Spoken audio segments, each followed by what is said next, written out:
Xin chào tất cả các bạn, mình là Tâm. Còn mình là Thạch. Hôm nay các bạn hãy cùng đi với chúng mình trong chuyến trekking ở Indonesia.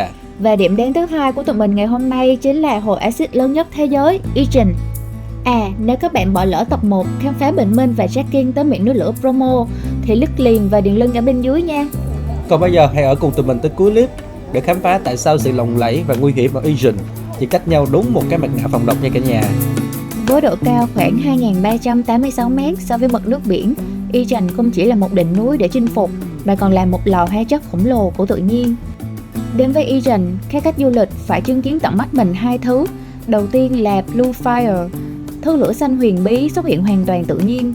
Và thứ hai là chạm chân tới hồ axit tự nhiên lớn nhất thế giới, nằm sâu trong lòng núi lửa. Phải nói là hành trình này không dành cho những ai đang tìm kiếm cảm giác nghỉ dưỡng. Nhưng nếu bạn muốn tận mắt mình chứng kiến những điều kỳ diệu, kỳ lạ hiếm hoi trên thế giới, không ngại lấm lem, mỏi chân một xíu, thì Ijen chính là điểm đến dành cho bạn. Tạm biệt Bromo, nhóm tụi mình bắt đầu hành trình mới, đi xuyên qua phía đông đảo Java để hướng về Ijen. Chặng di chuyển đầu tiên thì nhóm mình sẽ di chuyển tới thành phố Bondowoso để nghỉ qua đêm trước khi sáng hôm sau đi tới Ijen. Quãng đường di chuyển cho ngày hôm nay là khoảng 140 km, tụi mình mất khoảng 5 tiếng trên xe vì đường khá là đèo và rất nhiều xe tải. Khoảng 5 giờ chiều là cái team check-in tại khách sạn Riverside Homestay. Khách sạn chiều nay khá đẹp, có khuôn viên xanh mát và hồ bơi. Tại thời điểm mình làm video này thì khách sạn đã được đánh giá 9.5 sao trên Agoda. Tiếc là lúc đó cả team mình mệt quá, tụi mình chỉ kịp check-in, nhận phòng và ngủ một xíu tới tối. Khoảng 7 rưỡi tối, cả team tranh thủ đi ăn ở một quán địa phương, nghe xíu nhạc thư giãn, rồi ghé cửa hàng tiện lợi mua ít đồ cá nhân, xong là về ngủ để chuẩn bị cho buổi sáng ngày hôm sau. Tụi mình phải dậy từ lúc 0 giờ. Đúng nửa đêm, cả team lên xe di chuyển quãng đường 63 km đến công viên địa chất Ijen. Công viên mở cửa vào 2 giờ sáng mỗi ngày, trừ thứ sáu đầu tiên của mỗi tháng. Vì còn sớm, tụi mình ghé quán cà phê Tin để tranh thủ ăn sáng, hay còn gọi là ăn khuya thì đúng không? Lúc này là 1 giờ 25 phút, nhưng trong quán đã chật kín người. Ở đây cũng có cho thuê gậy trekking, quần áo ấm, đèn pin, mặt nạ, tóm lại là đầy đủ dụng cụ leo núi, nên nếu có lỡ quên gì mọi người cứ yên tâm nha. Dù chỉ mới có ngủ mấy tiếng trong ngày hôm nay thôi, nhưng mà sức hút của Ijen là quá lớn, khiến cả nhóm cứ tò mò, háo hức chờ đợi. Lúc này anh tour guide giới thiệu thêm 2 bạn local guide khác nữa sẽ cùng đồng hành với cả team trong hành trình mạo hiểm sắp diễn ra. Hành trình trekking hôm nay bao gồm 2 phần. Ở phần 1, cả team sẽ leo tổng cộng 3 km đường dốc đến với miệng núi lửa Ijen. Sau đó, từ miệng núi lửa, tụi mình bắt đầu hành trình còn lại, đi xuống lòng núi, khám phá lửa xanh và tham quan hồ axit ở đây.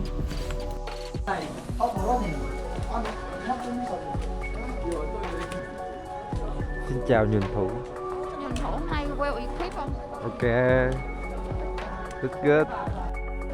Đúng 2 giờ sáng, tụi mình di chuyển vào bên trong công viên địa chất Ijen. Nơi đây được UNESCO công nhận là công viên địa chất toàn cầu vào năm 2023. Nửa đêm mà dân tình đi đông như trễ hội vậy. Thì đợt này tụi mình đi trúng vào dịp cuối tuần mà còn vào đợt Tết gì đó bên này nữa, nên khách đông lắm.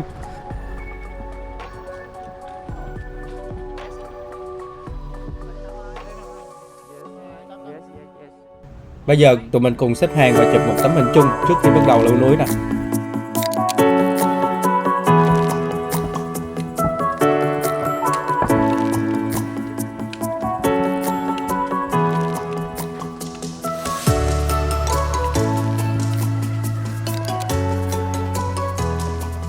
Đi một xíu là tới trạm mua vé. Giá vé tham quan cho du khách quốc tế và ngày thường tính ra tiền Việt là khoảng 160.000. Các bạn nên mua vé online trước để tiết kiệm thời gian nha. Vì nhóm mình đã mua vé trước nên lúc này chỉ cần xếp hàng để đi thẳng vào cổng thôi.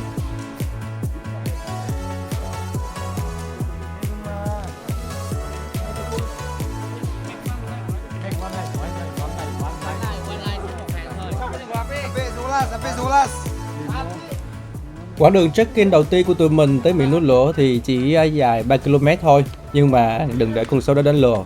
Ngay từ 2 km đầu tiên thì tụi mình phải vượt qua những con dốc dựng đứng liên tục, có đoạn cao tới 35 độ. Trong cái lạnh tê người khi mà cơ bắp còn chưa kịp làm nóng mà phải gồng mình leo dốc thì cảm giác thực sự không dễ dàng như bình thường đâu các bạn. Tại đây bạn sẽ bắt gặp dịch vụ GoTrek chạy bằng cơm hay là gọi xe kéo á. dành cho những ai không đủ thể lực. Có nhiều người thấy hình ảnh này thì hơi nhạy cảm hoặc là phản cảm, nhưng mình lại nghĩ khác. Đối với mình, thay vì định kiến thì mình xem đó là một sự cộng sinh. Du khách có thể hoàn thành được hành trình của mình, còn người dân địa phương lại có thể có thêm thu nhập chính đáng để trang trải cuộc sống. Dọc đường đi thì cũng có những trạm dừng chân nho nhỏ để du khách có thể mua nước uống hoặc là bánh kẹo để bổ sung năng lượng.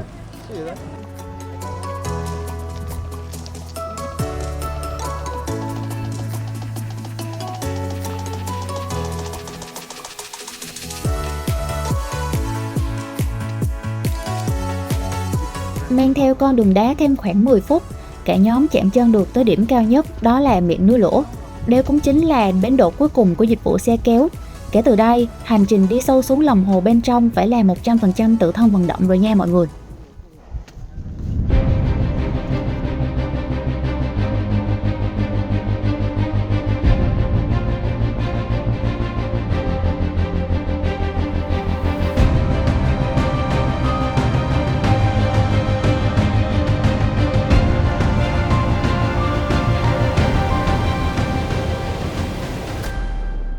Sau khi chụp vài tấm hình ở đây, tụi mình tiếp tục với chặng thứ hai là chặng cực kỳ khó khăn để trekking xuống lòng hồ axit lớn nhất thế giới đi tìm ngọn lửa xanh. Từ trên miệng núi lửa nhìn xuống thì nó chỉ là một màu đen hun hút thôi mọi người, bên còn lại là vách đá. Lần này do tụi mình đi trúng dịp đông nên đường đi bộ mà cũng kẹt xe lắm. Có một cái hẻm núi mà tụi mình phải mất 20 phút mới băng qua được.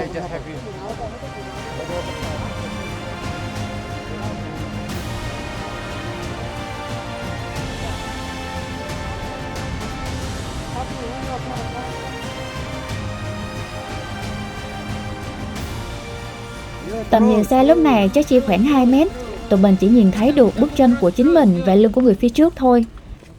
Mà mình nghĩ chắc do tụi mình không nhìn thấy gì nên cứ thế bước đi.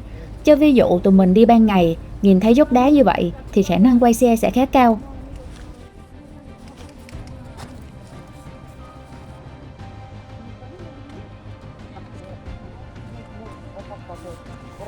Càng tiến gần lòng hồ thì đường càng dốc, mùa lưu huỳnh thì càng nồng nặc. Đã mệt mà còn phải đeo mặt nạ phòng độc nữa. Đúng là một cảm giác trekking chưa bao giờ có đối với mình. Cuối cùng thì cả nhóm cũng đã đặt chân được tới lòng hồ. Dưới này đông lắm nha mọi người. Tụi mình chạy vội vào trong chỗ đám đông để đi tìm ngọn lửa xanh.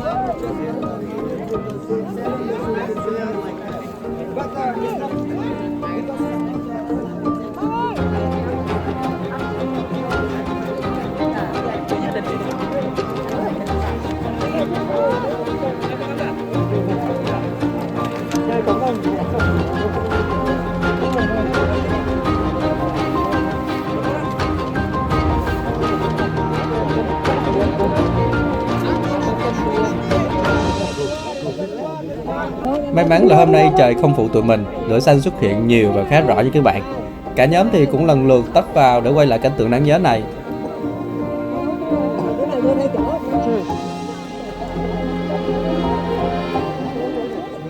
Bật mí cho cả nhà, ngọn lửa xanh bí ẩn mà tụi mình đang xem thực chất không phải là dung nham đâu. Đây là kết quả của khí lưu huỳnh có nồng độ cao thoát ra từ các vết nứt của núi lửa ở nhiệt độ cực nóng lên đến 600 độ C. Khi đống khí siêu nóng này tiếp xúc với không khí bên ngoài, nó sẽ tự bốc cháy và tạo ra ngọn lửa màu xanh tím tuyệt đẹp. Hiện tượng này chỉ có thể thấy được trong bóng tối hoàn toàn, thường là từ nửa đêm tới trước 5 giờ sáng. Xuống dưới này thì tụi mình chứng kiến được thêm một sự thật khác. Đó là hình ảnh những người thợ khai thác đá lưu huỳnh. Bạn biết không, công việc này thì rất cực nhọc và độc hại, nhưng thu nhập thì không đáng bao nhiêu. Các anh chỉ kiếm được khoảng 10 đến 15 đô một ngày, tương đương khoảng 250 đến 370 tiền Việt. Thêm một điều đáng buồn nữa là tuổi thọ của các anh là rất là thấp, không quá 50 tuổi, do hậu quả của việc làm việc trong một môi trường cực kỳ khắc nghiệt. Dạo một xíu, trong bầu không khí sặc mùi lưu huỳnh thì trời cũng hừng sáng. Tụi mình lại vỡ òa trong cảm xúc với cảnh hồ màu xanh ngọc bích đẹp tới tê người, chiếc hồ axit lớn nhất thế giới.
Sau hơn 2 tiếng đồng hồ vật lộn trong làn khói lưu huỳnh và axit để đổi lấy những tấm hình đáng nhớ, cả nhóm bắt đầu hành trình leo ngược lên miệng núi lửa.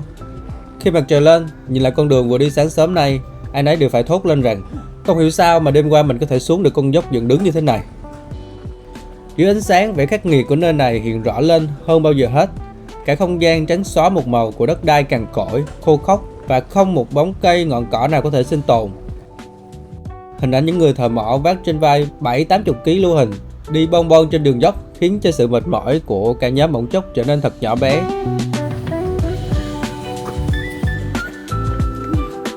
Từ trên đây nhìn xuống, bạn có thắc mắc giống mình là tại sao nước ở đây lại có màu xanh đẹp như vậy không? Màu xanh ngọc bích ảo diệu của hồ nước này thực chất là một tác phẩm hóa học kỳ công của thiên nhiên. Mọi thứ bắt đầu từ các loại khí núi lửa như lưu huỳnh dioxide và HCl liên tục thoát ra từ đáy hồ, hòa tan với nước mưa để tạo thành một dung dịch axit cực kỳ đậm đặc. Chính nồng độ axit siêu cao này để đóng vai trò là chất hòa tan, ăn mòn đất đá xung quanh và giải phóng các ion kim loại như nhôm, sắt cùng lưu huỳnh hòa vào trong nước. Sự hiện diện của các kim loại này và hạt lưu huỳnh lơ lửng chính là phẩm màu đặc biệt khiến mặt hồ phản xạ nên sắc xanh ngọc bích lung linh mà chúng ta đang thấy.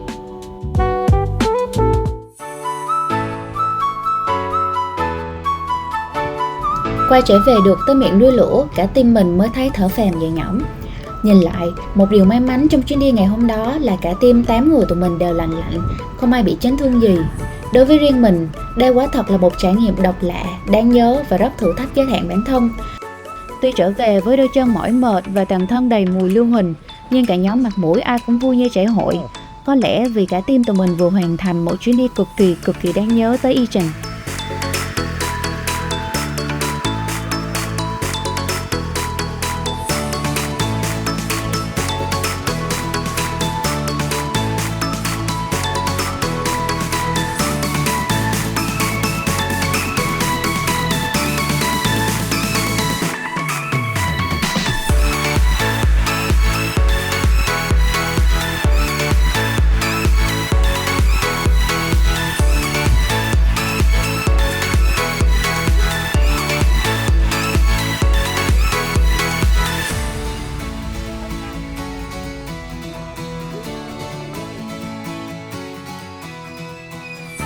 Vừa đi tần tành vừa ngắm cảnh, cuối cùng cả nhóm cũng đã đáp được tới chân núi.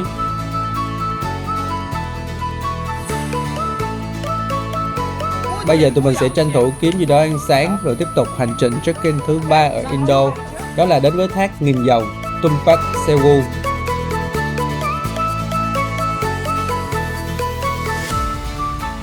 Các bạn hãy đăng ký kênh và chia sẻ video này để tiếp tục đồng hành và tiếp sức cho tụi mình trong những hành trình thú vị tiếp theo nha.